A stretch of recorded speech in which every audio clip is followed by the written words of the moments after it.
What's up, Pitt fans? Welcome back to another Pitt mailbag here on the Post-Gazette Sports Now YouTube channel. He is Chris Carter. I am Noah Hiles. Chris, a very eventful weekend in Oakland as 5 players so far, as of we're recording this Monday afternoon, that Pitt has received 5 verbal commitments in the month of June so far. That number might increase by the time this show is done recording. It might be higher by the time it's posted on Tuesday morning when we always post this.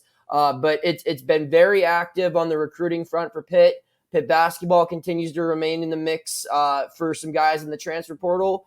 And we have some other news. We're going to discuss it all right now here on the mailbag, and we're just going to get started. Ben wants to know, who is a recruit on Pitt football's radar that could provide an instant impact? I know the formula has been all about development, but are there any guys who could come in here and start as a freshman? I'll let you start, Chris. Who do you got? No, that's a tough question because I know anyone that knows Pitt knows that this is a program that doesn't have guys just jump up right away. There's a lot of guys have to wait quite some time to get playing time. You see guys like Deion Hayes, who was a 4-star commit years ago. He got his first start in the Sun Bowl last year. So it's tough to say that, who it might be. Maybe Yasin Willis, if he's a 4-star running back, and I know that's a room that has a lot of talent in it. But if he was to come in and be, a strong guy, he's supposed to visit, I think, this upcoming weekend. Yep. But if he was to come in, with his size, maybe he would be a guy that could get in there and get some time for Pitt. But like we're saying here, man, this is a team that has a lot of depth across the board. One guy that maybe, it's tough to say because these commits coming in this time, but maybe a guy that's already committed in either Josiah Whittington or Day Farmer, to the 2 4-star guys that they've had there. Depending on what happens with the receiver room next year, Farmer could be in a position much like Jordan Addison, where if he's just really good in practice, they give him some opportunities. And then Whittington, being a defensive tackle, they've got Isaiah Neal this year. You think Devin Danielson and David Green and a bunch of guys might rotate out. Maybe there'd be space for him to make an instant impact. But it's a tough question because Pitt doesn't have too many freshmen that just poke their head in and get experience. Yeah, Farmer was my pick if we were going with guys that have already committed. I just think that, you look at the receiver room next year, it's going to have to be someone young stepping up, unless if they go crazy in the transfer portal, which there's a possibility that happens. And they're going to have, I think they have 5 receivers in this upcoming freshman class, the class of 2023, that some of them are already on campus. Some of them will be on campus soon. So they'll have 5 freshman receivers on scholarship on their depth chart now. We'll see which one of them kind of rise to the challenge. We've seen Israel Polk be the main guy, I think, this past spring. But yeah, Farmer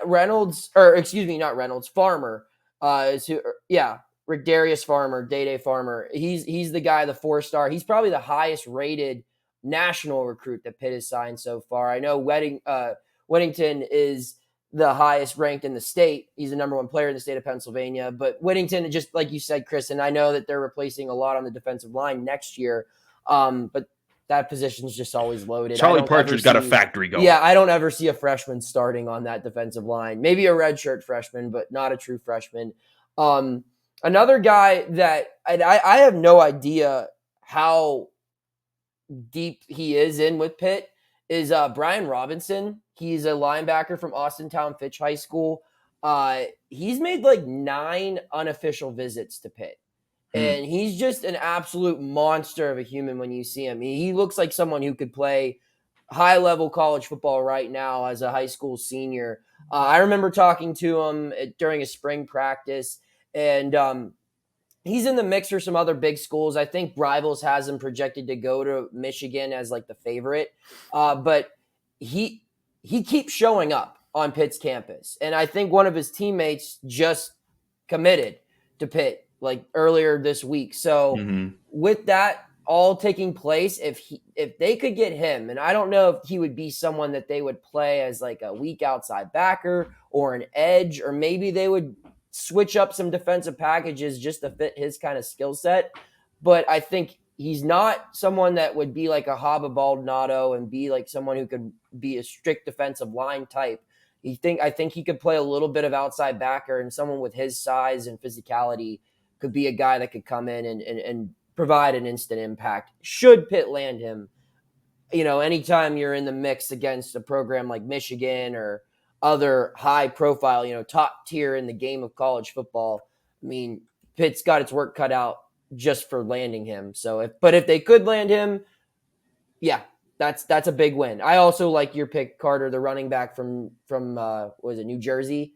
Yes. Yasir. I mean, he's a stud, top player in the state, and Pitt's had a lot of success getting guys from that state in recent seasons. So those are some names to look out for sure. We'll move on now. Daniel wants to know, I know many people were excited about the idea of Pitt landing Mongolian Mike, a.k.a. Mike Sharavjamts. We'll go with that. Through the transfer portal.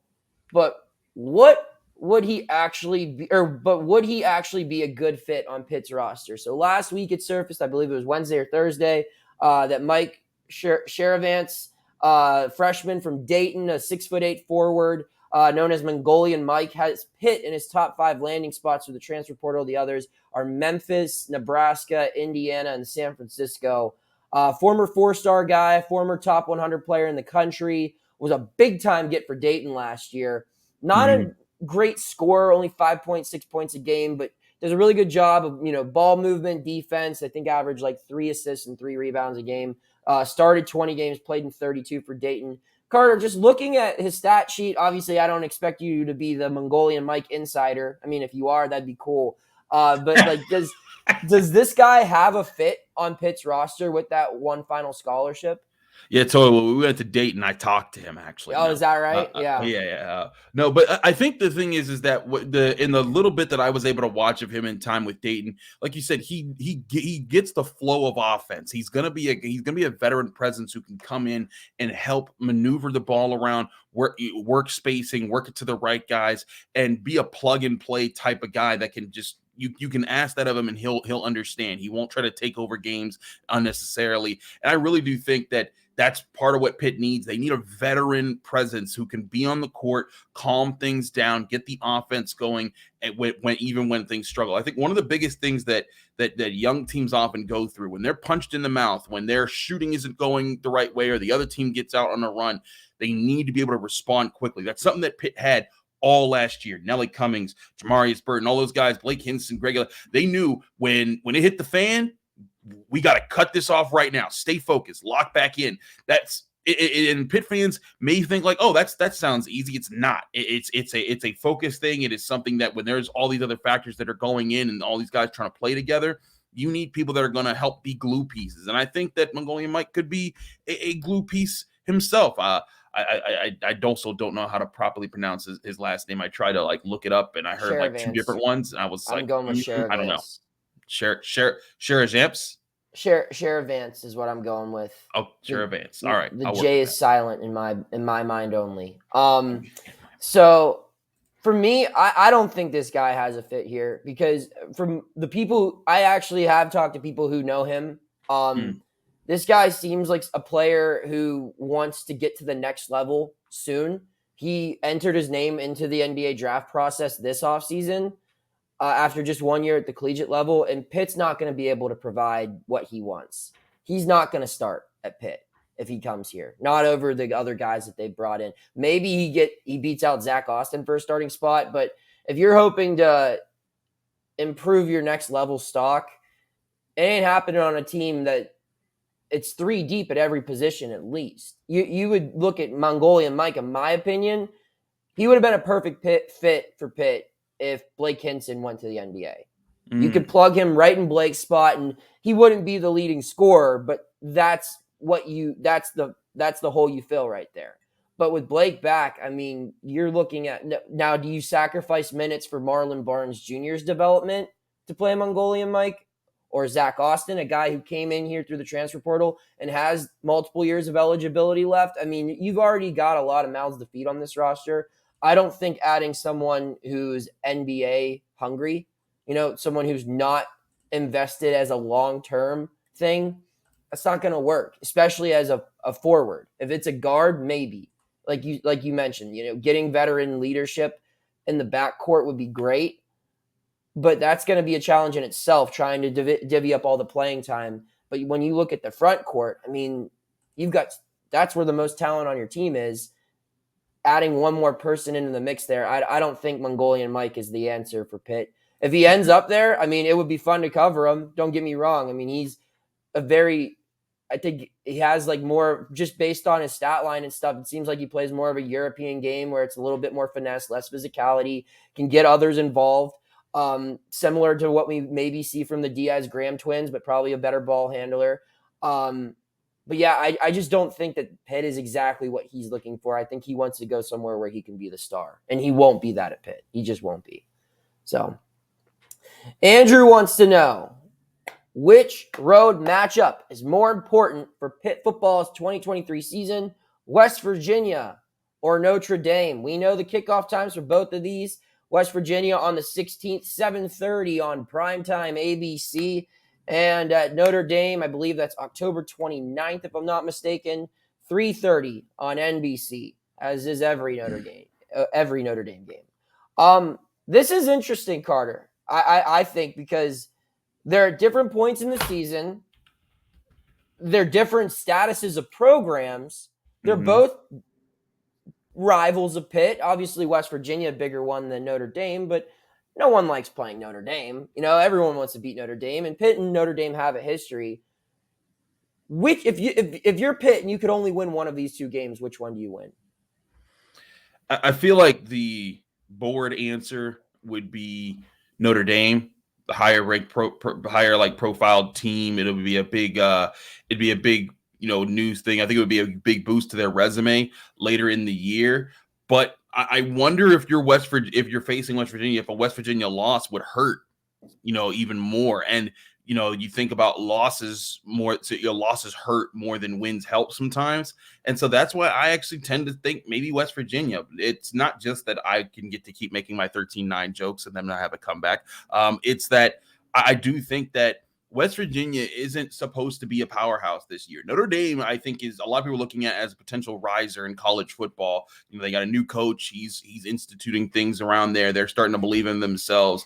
If Pitt was to say win, of course, they beat Wofford, beat Cincy, beat West Virginia, and then maybe just lose 2 ACC games and then lose to Notre Dame, I think that'd be a strong resume. That'd be a good season. But let's say you swap that. Let's say they only lose 2 ACC games, but that third loss is to West Virginia.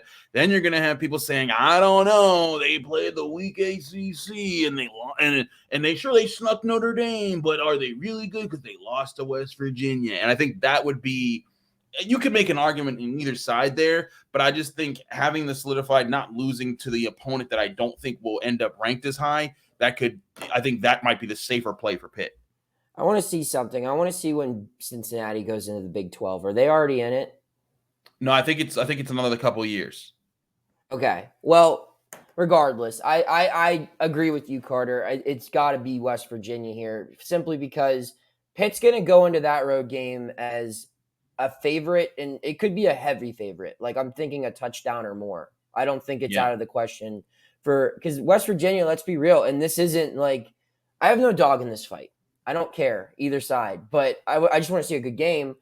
But West Virginia is not going to be a good team this year. They're going to be picked to finish near the bottom of the Big 12. That's just the reality of it. And while, they have a couple of notable recruits coming in, they're just not where they want to be as a program right now. I don't think one West Virginia fan would agree with that.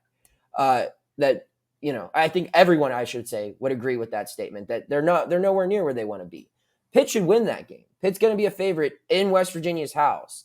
And Pitt has a lot more to lose in that game than it does against Notre Dame, where it's going to be an underdog going into Notre Dame. How many teams go into South Bend and are a favorite or can hope to win? Not many. It's a very hard place to win football games, especially in the last decade plus. And Pitt is going to be going in there, and sure, it's going to be, headlines galore, Djokovic's return, blah, blah, blah. And I think there's a very good chance that by that point in the season, Pitt could be a ranked team, and Notre Dame will most definitely be a ranked team unless things go wrong at the beginning of the season like they did last year for the Fighting Irish. But Pitt can lose that game and, who cares? I mean, it's a tough loss, but Notre Dame is going to be picked by a lot of people to finish very high in this upcoming college football poll. Losing on the road in South Bend to a very good Notre Dame team, I mean, there's no shame in that. There is shame in losing to your rival that you're a favorite over, that you beat last year. You can't go into that one and lose if you're Pitt, because you have all the bragging rights right now. Those bragging rights, they help with local recruits. There are a ton of guys. If you look at their, some of the main recruits that Pitt is in the mix for, who have Pitt in their top 5, top 10, West Virginia is also in the top 5 for a lot of those guys. And they'll be watching that game. And you might be able to win some guys over as opposed to losing some guys. If you lose the backyard brawl, when you see that atmosphere in West Virginia, which is going to be crazy, a loss in Morgantown could be really, really tough for the Pitt football program, because you know what's waiting for him after that game, Chris? Drake May and North Carolina come into Heinz Field or Acrisure or whatever you want to call it. That's you lose that one, you're at a serious risk of being 2-2, or if they don't get the job done against Cincinnati, 1-3 at the start of the year. That's a huge football game, much more important in my opinion than the Notre Dame could take Pitt to the next level, or if Pitt goes in there with one loss or undefeated and they beat Notre Dame, Pitt's in the conversation for the playoff at that point. But a lot's got to happen before we even think about Pitt being in the mix for something that big of a deal. And one of the things that needs to happen is a win in Morgantown. So, West Virginia is the correct answer.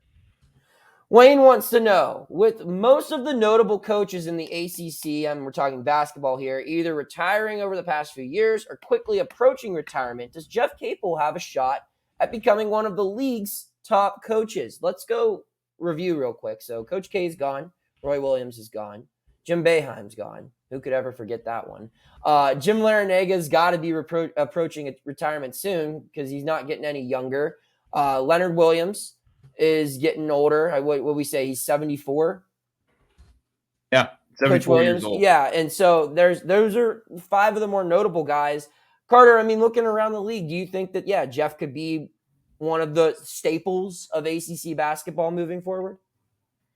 It could be. There's a position right now in the ACC, and I know the ACC is a little volatile right now because, with the standing of how college sports is moving and conferences realigning and all this stuff, but there's a chance that with, North Carolina, there's questions about that regime. The Duke, there's questions about that. There's questions about a lot of the Boeheim's gone from Syracuse. Not that Boeheim was a powerhouse. You look in this conference right now. How long is Larenega going to be there? How much longer can Hamilton be there? One guy I think did I call him Leonard Williams? I think you did, but I was going to just Leonard Hamilton. My bad. Yeah, you're good. But with Leonard Hamilton, the one mainstay that still looks like it could be is Tony Bennett, because he's in his prime. Virginia, they don't play pretty basketball. They just beat you up, play defense, and they win basketball games. And that's the one guy that might there. But Jeff Capel might be in the position to be like, hey, if you want to play offensive basketball, if you want to put up points in this conference, this is where you get to come to go. And if Jeff Capel wants to be here for the long term, and I get the impression that he does, he could build his own sort of reign, his own sort of powerhouse here in a Power 5 conference, and the conference that he played basketball in and coached in for quite some time. So I think there's reason to think that, and I think it's also a reason why he wants to make it work here and isn't necessarily just using Pitt to, if he gets a couple more years of success, he'll bounce to Duke or somewhere else, and maybe he does, but I think that there's a real opportunity here, and I think Jeff sees that opportunity. Yeah, I think there is too. I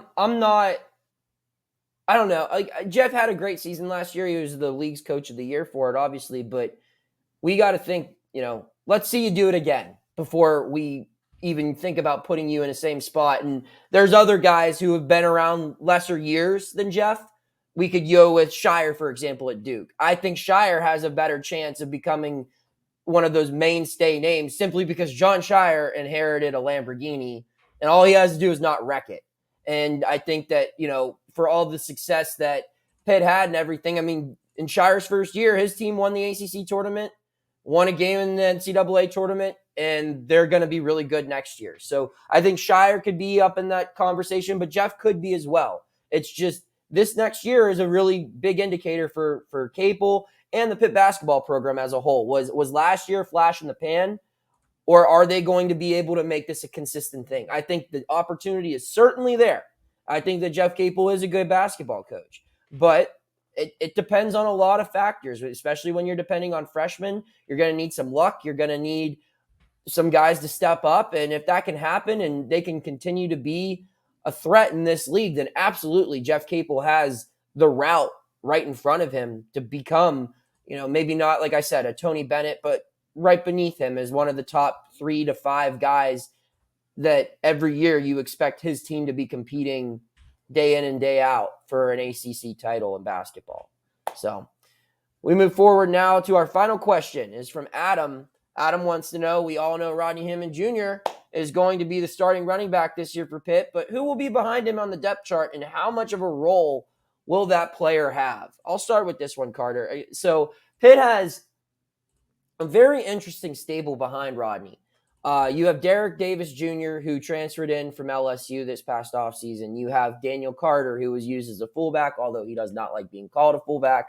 He's second. He's in the mix there. And then you have Sebo Flemister from a Notre Dame transfer from 2 years ago. We saw him used as probably the third running back on the depth chart last year. If I had to pick a second string running back right now, I guess it's Sebo. I think that to answer the question in full, I don't know if there's going to be a definite second guy. I think the second running back will be used per situation. If they want to go with a 2-back set, then your second running back is going to be Daniel Carter. I think if they want to throw the ball, maybe you probably see Derek Davis a little bit more just because he's a pretty athletic guy. And I think that if you want to really grind teams down like we saw him do a little bit last year, they might go with Sebo, and they might go Daniel Carter and Sebo. He might be your second most traditional running back, but I think it's kind of going to be a little bit last year where you have your bell cow. Like they had Izzy as the main guy last year. I think it's going to be Rodney again this year, and then they're not going to have a definitive second guy like they had with Rodney last year. They're going to just have a situation for 3 different players, and I would expect all of them to get between 4 to 8 touches a game. Carter? I think it's the same look that you're talking about here. We traditionally think of depth charts, and there will be a depth chart, but typically Pat has the oars for the starters. Picture it like oars for the second string running back here. It's going to be a situation where they're going to have a playbook. Frank Zignetti's going to have all these different things drawn up, and they're going to be going in different directions. They're going to be going they're gonna have different packages with different guys. Daniel Carter probably be the power guy. Sebo might be a zone running guy. Derek Davis might be the third down back guy.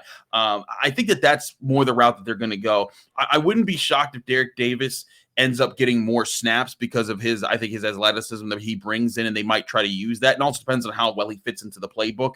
I know one thing that when you talk to players and coaches, the biggest thing about that's going to change about last year or from last year is that across the board, everyone is much more comfortable with the basics of this playbook, and they're growing a lot faster as far as how much they were able to install in the spring and how much work they'll be able to do when they reconvene in the summer.